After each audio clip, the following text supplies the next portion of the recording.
Hello friends, எல்லாருக்கும் வணக்கம். இன்றைக்கி நாம் ரொம்பவே சுவையான கருணைக்கிழங்கு காரக்குழம்பு தான் செய்ய போகிறோம். வாங்க எப்படி செய்யலான்னு பார்க்கலாம். 200 கிராம் அளவு கருணைக்கிழங்கை தண்ணி மூழ்கிற அளவு வச்சு நாம் குக்கரில் ஒரு 5 விசில் விட்டு எடுக்கலாம்.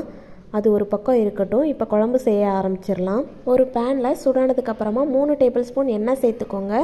கொஞ்சமாக வெந்தயம், ஜீரகம் சேர்த்துட்டு பொரிஞ்சதுக்கப்புறமா 4 பல் பூண்டு சேர்த்துக்கலாம். 5லிருந்து 6 பல் சின்ன வெங்காயம் சேர்த்துக்கலாம். இப்போ வெங்காயம் பூண்டும் நல்லா கொஞ்சம் வதங்கட்டும். 2 தக்காளி நான் நறுக்கி வச்சுருக்கிறேன், அதையும் சேர்த்துக்கலாம். இப்போ இது எல்லாமே எண்ணெயில் கொஞ்சம் நல்லா வதங்கட்டும். கொஞ்சமாக கறிவேப்பிலை சேர்த்துக்கலாம். தக்காளி எல்லாமே ஓரளவுக்கு நல்லா வதங்கினதுக்கப்புறமா இதை ஆற விட்டுட்டு மிக்சி ஜாரில் சேர்த்து நல்லா ஃபைன் பேஸ்ட்டாக அரைச்சி எடுத்துக்கலாம். இப்போ அந்த கேப்பில் நமக்கு கருணைக்கிழங்கும் நல்லா வெந்து ரெடி ஆகிடுச்சு. இப்போ அதில் உள்ள தோலை எல்லாம் நல்லா எடுத்துறதுக்கு ஈஸியாக வந்துடும். நமக்கு எடுத்துட்டு நாம் இப்போ சின்ன சின்னதாக அதை நல்லா கட் பண்ணி எடுத்துக்கலாம். இப்போ நாம் காரக்குழம்பு செய்ய ஆரம்பிச்சிடலாம். பேனில் ஒரு 2 டேபிள் ஸ்பூன் எண்ணெய் சேர்த்துட்டு கொஞ்சமாக கடுகு சேர்த்துக்கலாம். கொஞ்சமாக வெந்தயம், ஜீரகம், கறிவேப்பிலை சேர்த்துட்டு எல்லாம் பொரிஞ்சதுக்கப்புறமா ஒரு 10லிருந்து 15 சின்ன வெங்காயம் சேர்த்துக்கோங்க. வெங்காயம் நல்லா வதங்கி வரணும், அதளவுக்கு நல்லா மிக்ஸ் பண்ணி விட்டுடலாம். இப்போ வெங்காயம் ஓரளவுக்கு வதங்கிடுச்சு. 2 பல் பூண்டு சேர்த்துக்கோங்க. இப்போ நம்ம ஃபைனாக அரைச்சி வச்சா அந்த பேஸ்ட்டை நாம் சேர்த்துடலாம்.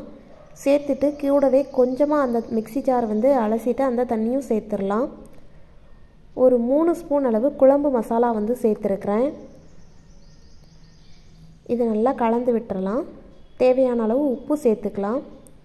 இப்போ இந்த மசாலா எல்லாம் கொஞ்சம் எண்ணெய் பிரிஞ்சு வரணும். அதுக்கப்புறமா ஒரு லெமன் சைஸ் அளவு புளி கரைச்சி வச்சுருக்கிறேன், அதையும் சேர்த்துக்கிறேன். கூடவே குழம்புக்கு தேவையான அளவு தண்ணியும் சேர்த்துட்டு நல்லா கலந்து விட்டுருங்க. இப்போ இது நல்லா கொதித்து வரட்டும். இப்போ பாருங்கள், கொதிக்க ஆரம்பிச்சிடுச்சு. நல்லா கொதித்ததுக்கப்புறமா நாம் நறுக்கி வச்சுருக்கிற கருணைக்கிழங்கு இதில் சேர்த்துடலாம். கருணைக்கிழங்கு சேர்த்துட்டு குழம்பு நல்லா எண்ணெய் பிரிஞ்சு வர்ற அளவுக்கு நல்லா நாம் கொதிக்க வரலாம்.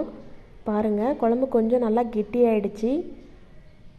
நல்லா எண்ணெய் பிரிஞ்சு வந்துடுச்சு. இந்த ஸ்டேஜில் அடுப்பை ஆஃப் பண்ணிடலாம். பாருங்கள், சூப்பரான கருணைக்கிழங்கு காரக்குழம்பு ரெடி ஆயிடுச்சு. தேங்க்யூ.